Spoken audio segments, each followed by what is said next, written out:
Negeri Siak negeri bertua,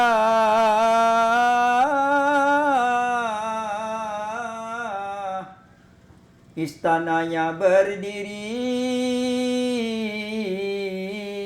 sangatlah megah.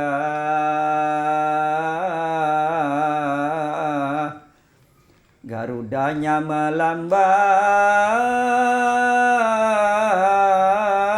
bagaikan bermada.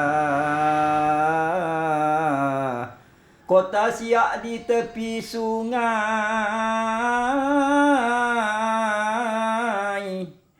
Di sini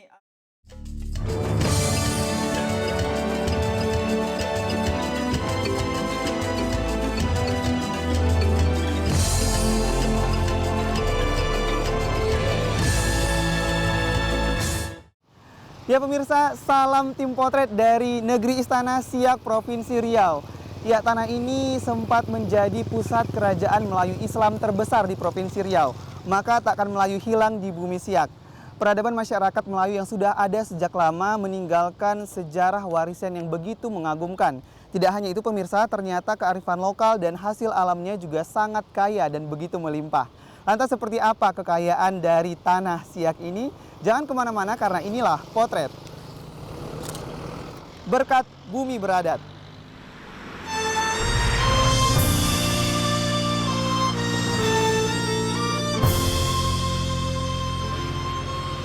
Luas wilayah Kabupaten Siak sekitar 8.556 km persegi.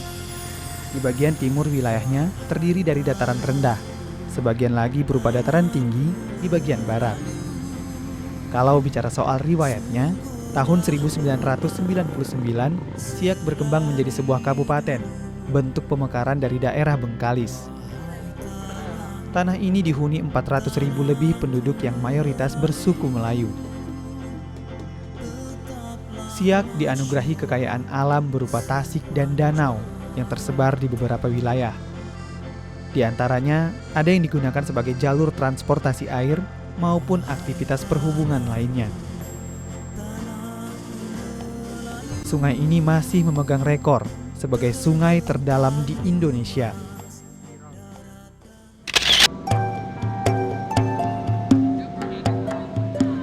Peradaban Melayu yang sudah ada sejak lama tidak hanya sekedar kisah di sini. Istana Aseeraya Hashimiyah menjadi tolak ukur seberapa berpengaruhnya Siak pada masa itu. Kejayaan kerajaan Siak berkisar di abad ke-16 sampai 20. Tahta kerajaannya pernah dipimpin oleh 12 orang sultan yang silsilah kepemimpinannya dimulai dari tahun 1723 Masehi. Wilayah jajahannya sampai ke Aceh Tamiang hingga ke Kalimantan.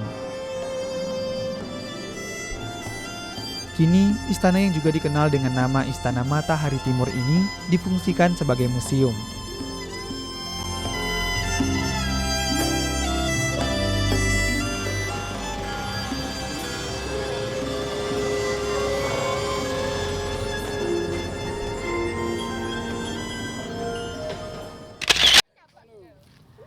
Ya pemirsa, ternyata kerajaan Siak Sri Indrapura tidaklah selamanya memiliki kekuasaan yang besar.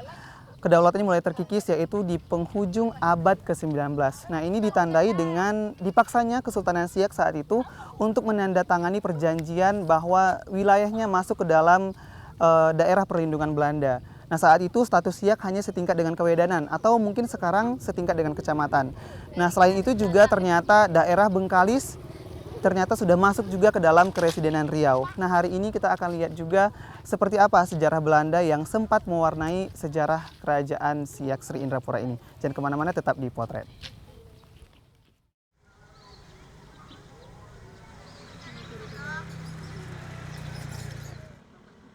Sekarang saya akan mengajak Anda mengunjungi desa Benteng Hulu dan Benteng Hilir. Pemirsa tahu, dua daerah ini adalah bekas pusat pemerintahan Belanda. Di kawasan inilah para pejabatnya menjalankan roda pemerintahan untuk daerah Siak dan sekitarnya.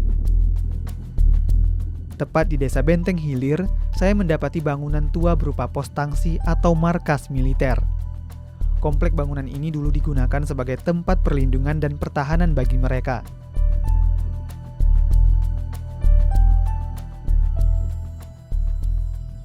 Kalau ditelusuri lagi, ternyata tangsi ini terdiri dari beberapa bangunan pemirsa, berupa kantor, asrama, gudang senjata, dan logistik.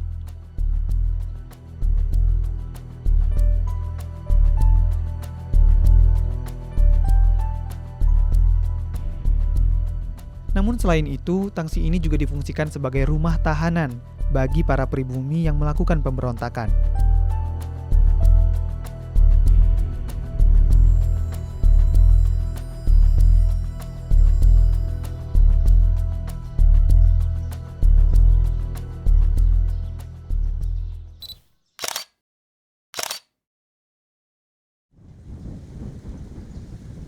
Bergerak ke arah hulu, tak jauh dari gedung yang kondisinya mangkrak ini, berdiri sebuah bangunan tua.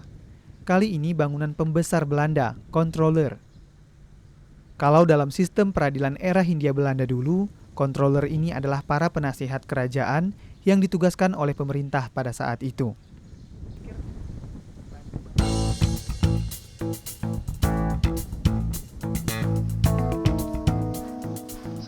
Masih penasaran dengan potensi Siak, saya pun membuat janji dengan Bapak Alfedri.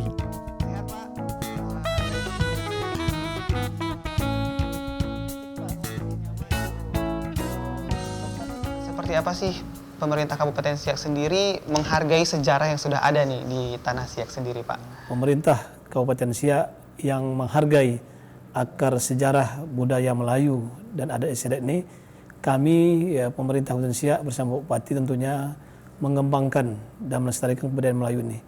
Nah, ini banyak tentu baik dari sisi berpakaiannya, dari sisi bahasa, dari sisi kuliner, ada istiadat yang termasuk perkawinan, mata pencaharian.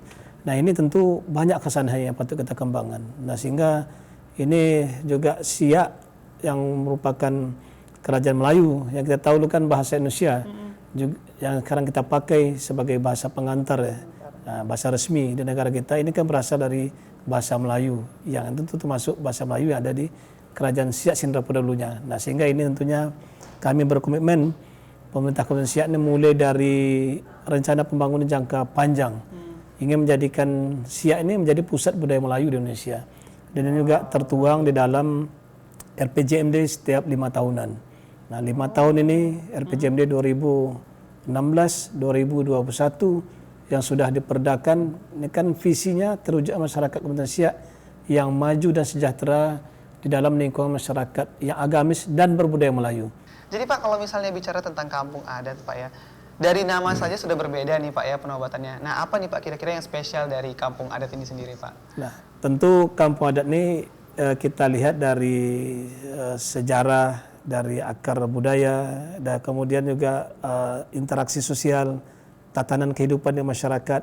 Nah, ini yang dilihat oleh pemerintah daerah yang tentu menerima masukan dari lembaga adat Melayu Riau Kabupaten Siak. Nah, ini yang potensi adat istiadat masih kental, budaya Melayu masih kental di mana? Ini yang kita jadikan kampung adat. Nah, sehingga sudah kita teliti dan kita putuskan. Nah, ini untuk melestarikan berikutnya tentang kampung adat ini, maka ini kan kita tetapkan.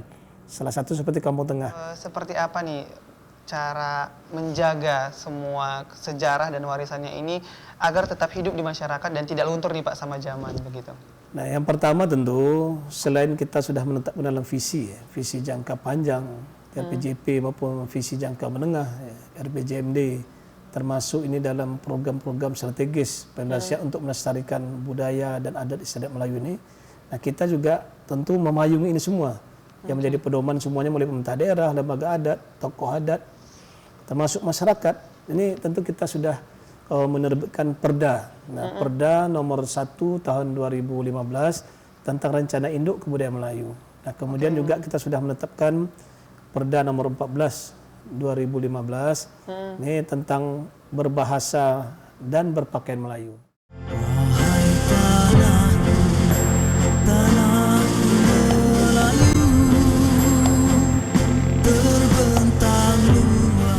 Perjalanan saya mulai dari Jembatan Tengku Agung Sultanah Latifah atau disingkat TASL. Nama jembatan ini diambil dari istri Sultan Siak yang kedua. Jembatan sepanjang 1,2 km ini melintas di atas Sungai Siak.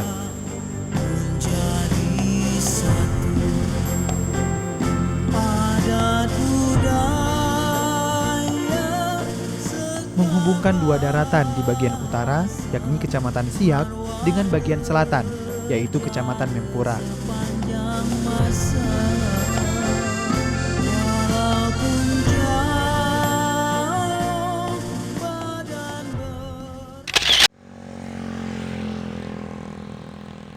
Masyarakat Siak dikenal sangat menjunjung adat, sehingga adatnya masih sangat kental dan terpelihara. Tidak terkecuali di kampung adat Kampung Tengah.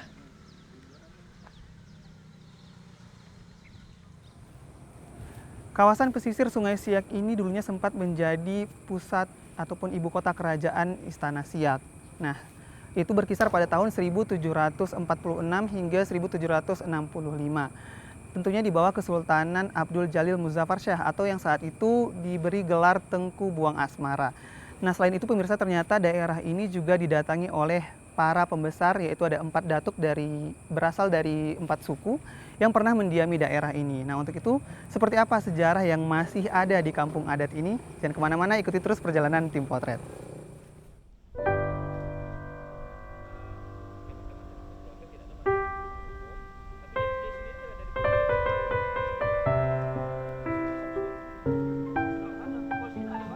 Dinobatkannya Kampung Tengah sebagai kampung adat tidak terlepas dari sejarah yang ada di daerah ini.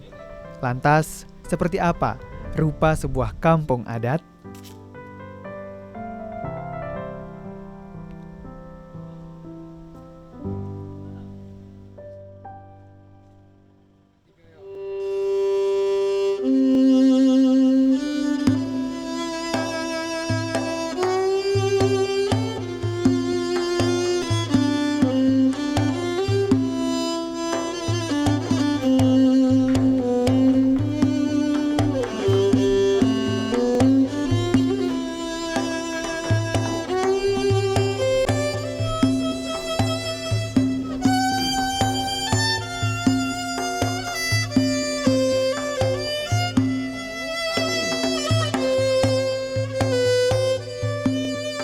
Adat seperti apa nih Pak yang masih terjaga? Mungkin dari sisi adat kebiasaan, kemungkinan masih ibaratnya sampai saat ini masih tetap melekat. Ya, kita ambil satu contoh itu masalah untuk adat resepsi pernikahan.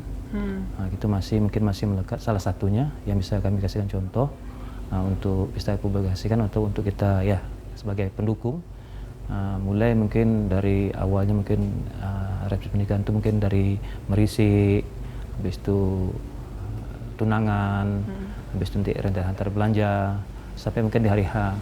Jadi pun di situ nanti kan yang jelas semacam tokoh-tokoh masyarakat ini telah mufakat secara bersama-sama. Nanti mulai dari hari H itu aja nanti mulai mungkin dari pembuatan bansal, pembuatan tempat hidangan itu nanti dilakukan secara gotong royong bersama-sama. Salah satu contoh ciri yang jelas yang adat yang masih berjalan sampai saat ini. Itu yang pertama. Yang kedua masalah mungkin ya tentang mungkin ada ibarat pertikaian antara mungkin anak-anak dalam kampung ini, perkelahian kecil mungkin antara anak sama anak. Nanti mungkin salah satu dari anak itu mungkin nanti ada yang luka ataupun luka di bagian kepalanya. Itu nanti ya mungkin ditengahkan oleh tokoh masyarakatnya, nanti ibaratnya kita mengasih denda ataupun sanksi kepada si anak yang melukai temannya itu mungkin dengan 1 ekor kambing. Baik Pak, seperti apa nih Pak semaraknya ataupun hidupnya dulu Kampung Tengah ini jika kita bandingkan dengan yang dulu dan yang sekarang, Pak? Jadi kalau kita melihat dari sisi majunya Kampung Tengah ini, dibuktikan loh ramainya masyarakat di sini, dibuktikan dengan banyaknya ibarat macam kuburan-kuburan tua, pusara-pusara tua yang mungkin berserakan di Kampung Tengah ini. Mungkin ini dari suku ini dari suku ini, jelas ini menunjukkan dulu kampungnya ramai, dihuni oleh masyarakat dulu. Karena mungkin dengan berjalannya zaman dari waktu ke waktu sudah banyak mungkin yang pindah keluar daerah. Contoh aja mungkin dulu sini banyak juga lahir pembesar-pembesar ataupun tokoh-tokoh yang hebat. Baik itu tokoh-tokoh yang hebat, masuk juga mungkin seperti menjabat ya Bapak Bupati kita sekarang ini.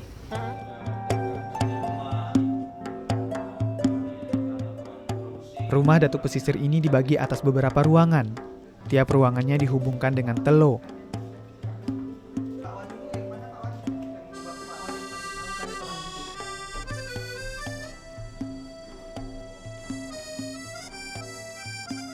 Telo ini seperti sebuah sekat penyambung antara satu ruangan dengan ruangan lainnya. Masuk ke ruang keluarga, saya menemukan lemari tua asal Singapura dan sebuah kamar tidur.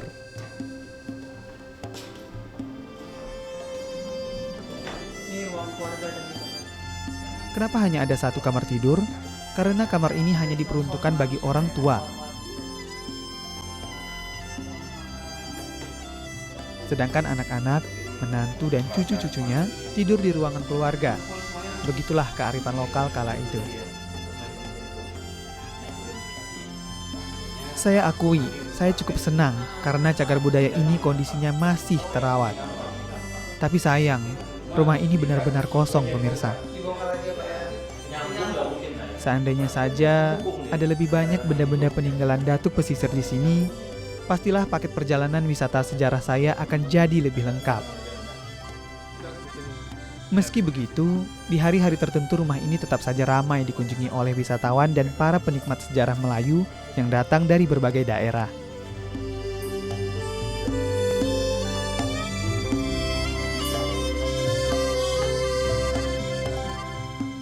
Usai mengunjungi bekas kediaman Datuk Pesisir, saya pun menyempatkan diri berziarah ke pusara Datuk Pesisir dan Datuk Kampar.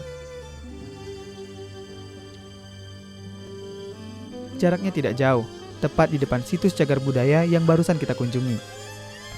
Masing-masing dari makam Datuk ini dikelilingi beberapa kuburan kuno yang sudah tidak bisa dikenali lagi. Namun, makam-makam ini diduga masih ahli waris dari Datuk Pesisir dan Datuk Kampar.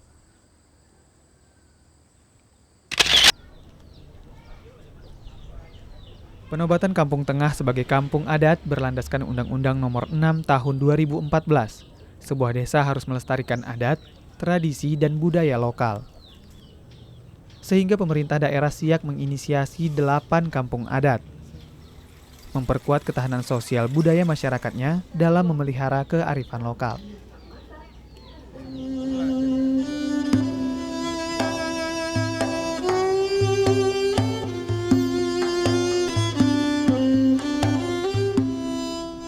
Peradaban Melayu yang sudah lama ada, membentuk kearifan lokal warga kampung adat Kampung Tengah menjadi begitu erat. Sebagian besar warganya masih tinggal dan melestarikan rumah-rumah panggung. Sebuah rumah yang desainnya sudah lama ada dan lahir berkat kecerdasan nenek moyang kita.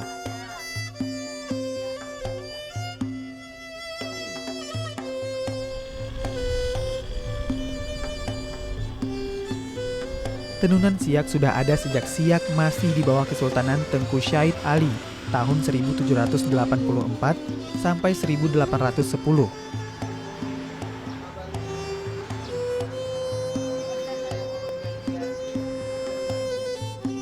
Sebagai wilayah kesultanan terbesar di masa lampau, Siak memiliki seni berpakaian tinggi. Oleh masyarakat Melayu Riau, pakaian tidak semata untuk menutup malu, tetapi juga menjemput budi, menjunjung adat, dan menolak bala. Kreativitas bertenun pun akhirnya menjadi sebuah tradisi yang diturunkan dari masa ke masa. Tenun Siak termasuk tenun tradisional. Tenun ini dibuat dari benang katun atau benang sutra. Dulu, tenun Siak dibuat dengan sistem tumpu. Namun zaman berkembang, proses pembuatannya pun ikut berubah. Benang yang digunakan pun tidak lagi dipintal secara tradisional. Mereka bebas menentukan kualitas benang, terutama benang emas untuk membuat motif. Sekarang, para penenun sudah menggunakan alat tenun bukan mesin atau ATBM. Motif tenun Siak merupakan hasil stilisasi atau diadopsi dari flora, fauna, dan alam sekitar. Kalau dikaji, maknanya mengandung nilai-nilai keyakinan, kerukunan, kearifan, kepahlawanan, kasih sayang, kesuburan, dan tanggung jawab. Sehelai kain tenun bisa diselesaikan dalam 3 hari, paling maksimal 1 minggu. Itu pun kalau motifnya rumit dan banyak mengkombinasikan warna. Bergulirnya waktu, tradisi tenun tidak lagi seeksis dulu. Beberapa pusat perajin tenun siak banyak yang tidak beroperasi lagi, tidak bertahan lama. Jadi, saya termasuk beruntung bisa menemukan pondok perajin Mempura ini.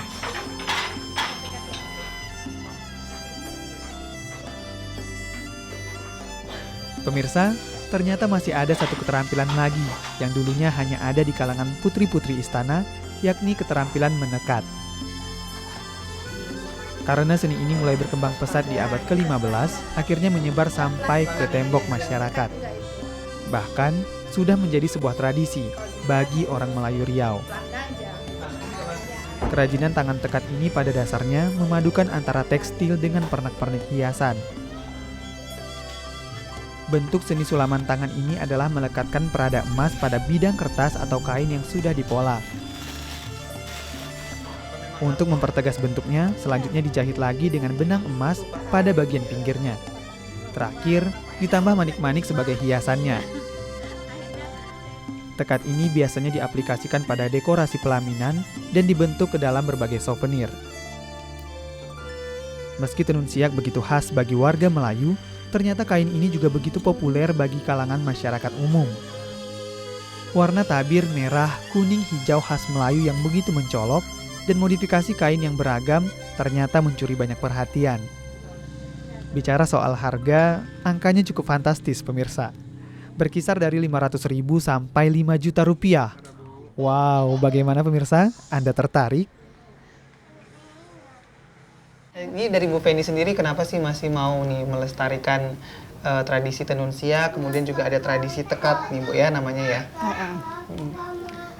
Tradisi tenun siak ini udah ada semasa kerajaan dulu. Jadi kan sayang hilang begitu aja. Nah, jadi lagi pula sekarang tenun siak ini kalau dulu yang dipakai cuma di daerah atau di Kabupaten Siak aja, tapi sekarang udah sampai kemana-mana. Nama tenun siak ini kan udah terkenal di mana-mana ciri khasnya.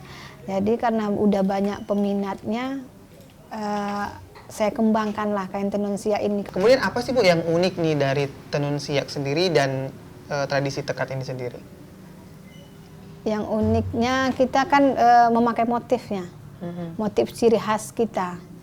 Kalau daerah Siak ini motif udah terkenal dengan ciri khas pucuk rebung. Pucuk rebung, terus bunga taburnya tampuk manggis. Gitu. Terus apa lagi Bu yang selain itu yang mungkin unik lah dari tradisi tenun dan tekat?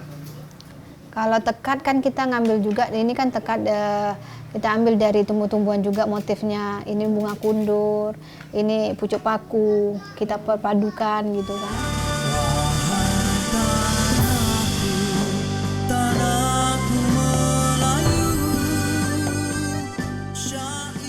Kekayaan sejarah, kearifan, dan alam adalah karunia Tuhan. Inilah limpahan berkat di bumi yang beradat. Siak tidak hanya berjaya dari sejarahnya semata. Ia ikut besar sebab rakyat yang menjunjung adat.